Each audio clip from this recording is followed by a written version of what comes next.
बिस्मिल्लाहिर्रहमानिर्रहीम, अस्सलाम वालेकुम।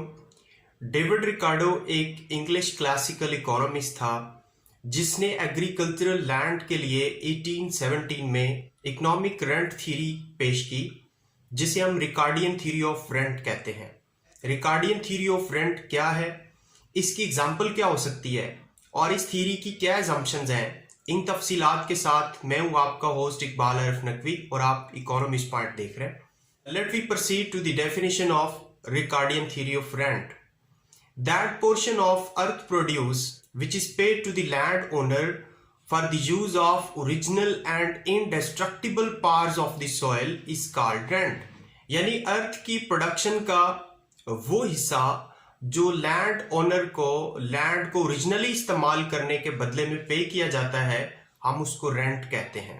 इस थ्योरी को क्लियरली अंडरस्टैंड करने के लिए हम एक एग्जाम्पल का सहारा लेते हैं। लेट सपोज कुछ लोग माइग्रेट होकर एम्प्टी जमीन पर आते हैं और अपनी जरूरियात जिंदगी को पूरा करने के लिए उस जमीन को कल्टीवेट करते हैं। लेकिन बाद अज़ा जब पॉपुलेशन बढ़ती है तो पॉपुलेशन बढ़ने के साथ चूंकि उनकी जरूरियात भी बढ़ती हैं, तो पहली जो जमीन वो कल्टीवेट कर रहे थे वो कम पड़ जाती है। तो उस जमीन के अलावा वो एक और जमीन का पैच जो है उसको कल्टीवेट करना स्टार्ट कर देते हैं। अगर प्रीवियस जो लैंड जिसको वो कल्टीवेट कर रहे थे हम ए ग्रेड लैंड का नेम दें, तो न्यू जो पैच वो कल्टीवेट करेंगे या उसको आबाद करेंगे उसको हम बी ग्रेड लैंड का नाम दे देते हैं। Let suppose B grade land जो है वो अब नो रेंट लैंड कहलाएगी तब तक जब तक उसकी कॉस्ट ऑफ प्रोडक्शन पूरी नहीं हो जाती, और ए ग्रेड जो लैंड है उसका रेंट पे किया जाएगा। इसी तरह जब बाद में और ज्यादा पॉपुलेशन ग्रो करती है तो ए और बी ग्रेड दोनों किस्म के जो लैंड है वो उनके लिए कम पड़ जाते हैं। फिर वो क्या करते हैं कि एक और पैच को कल्टीवेट करना शुरू कर देते हैं जिसे हम सी ग्रेड लैंड का नाम दे देते हैं।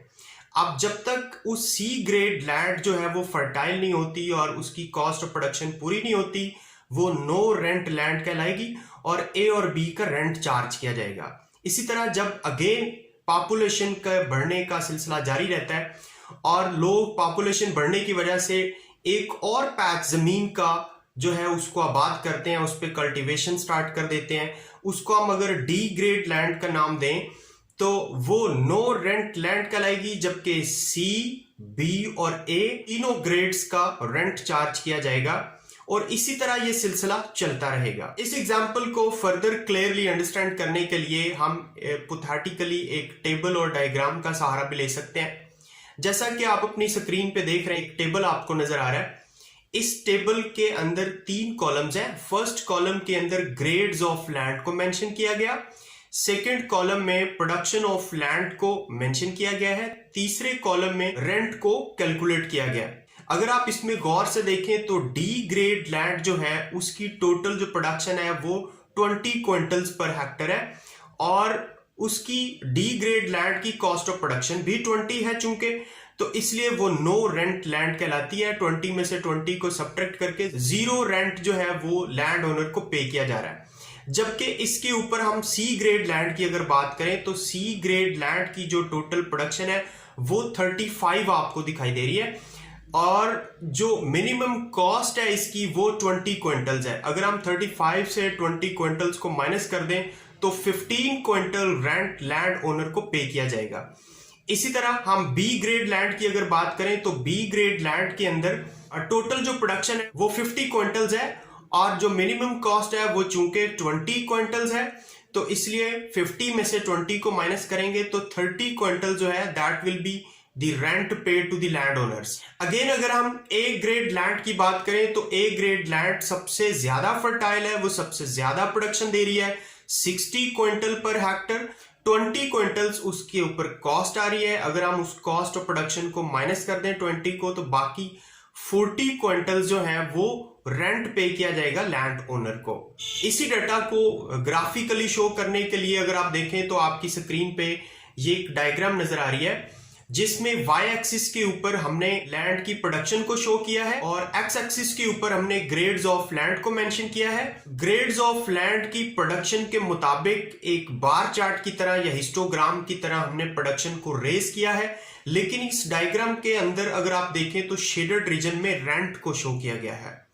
तो this was the explanation of Ricardian theory of rent through example, table and diagram. चूंकि इकोनॉमिक्स के अंदर कोई भी जो थ्योरी है वो assumptions के ऊपर बेस करती है, so Ricardian theory of rent की भी कुछ assumptions हैं, I am going to share you. Difference in fertility, जैसे कि हमने ग्रेड्स ऑफ लैंड की बात की, ए, बी, सी और डी ग्रेड, तो इसी तरह इन ग्रेड्स ऑफ लैंड की फर्टिलिटी में डिफरेंस है।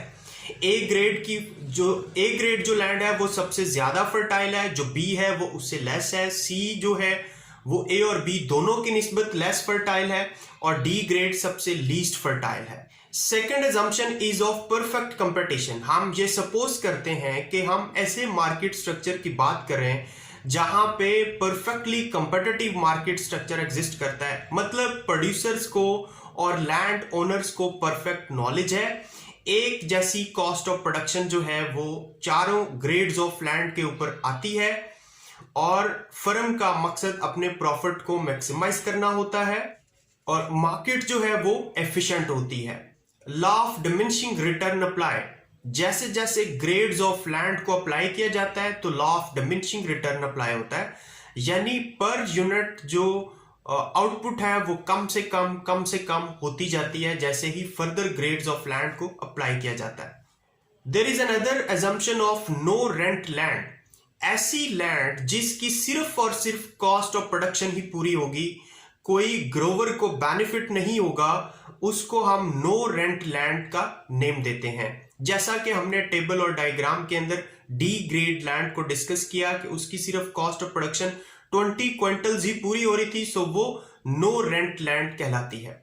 The next one is knowledge of fertile land. हम ये लेट करते हैं कि जो प्रोड्यूसर है या फिर लैंड ओनर है उसको परफेक्ट नॉलेज है कि लैंड फर्टाइल कौन सी है, लेस फर्टाइल कौन सी है, मोर फर्टाइल कौन सी है। जैसा कि परफेक्ट कंपटीशन में होता है तो फर्टिलिटी का भी उनको परफेक्ट नॉलेज है। Next assumption is original and इंडेस्ट्रक्टिबल parts. हम ये लेट करते हैं कि जो ग्रोवर्स हैं वो जमीन को ऐसे इस्तेमाल करेंगे कि उनकी ओरिजिनल शेप को ही इस्तेमाल करेंगे, उसकी शेप को नहीं बदलेंगे, और उसकी जो पावर होगी वो इनडेस्ट्रक्टिबल होगी, वो डिस्ट्रॉय नहीं की जाएगी। जिस शेप में उनको जमीन मिलेगी उसी शेप में ही वो वापस करेंगे, उसकी शेप को नहीं बदलेंगे और उसको ओरिजिनली इस्तेमाल करने के बदले में ही रेंट पे करेंगे। Next one is rent is not included in price. Price is something else and rent is something else. Rent जो है वो प्राइस उसकी नहीं है, प्राइस और चीज होती है, जो रेंट होता है वो सिर्फ उसका इस्तेमाल करने के बदले में होता है, सो रेंट और प्राइस को मिक्स नहीं किया जाएगा। Last one is difference in production. जैसे कि हमने डिफरेंट ग्रेड्स ऑफ लैंड की बात की, तो डिफरेंट जो ग्रेड्स हैं उनके प्रोडक्शन लेवल में डिफरेंस है। जैसा कि टेबल के अंदर हमने बात की कि ए ग्रेड की प्रोडक्शन 60 क्विंटल है, बी ग्रेड की 50, सी ग्रेड की 35 क्विंटल्स और डी ग्रेड की 20 क्विंटल्स प्रोडक्शन है। तो चारों या जितने भी ग्रेड्स ऑफ लैंड को जब इस्तेमाल किया जाएगा तो उनकी प्रोडक्शन में डिफरेंस होगा। This was what about the Ricardian theory of rent. अगर आपका इस थ्योरी के बारे में कोई फर्दर क्वेश्चन है तो आप हमारे कमेंट सेक्शन में लिखिए। अगर आपको वीडियो इंफॉर्मेटिव और अच्छी लगी है तो इसको लाइक करके शेयर कीजिए। अगली वीडियो तक अपना ख्याल रखिएगा। अल्लाह हाफिज।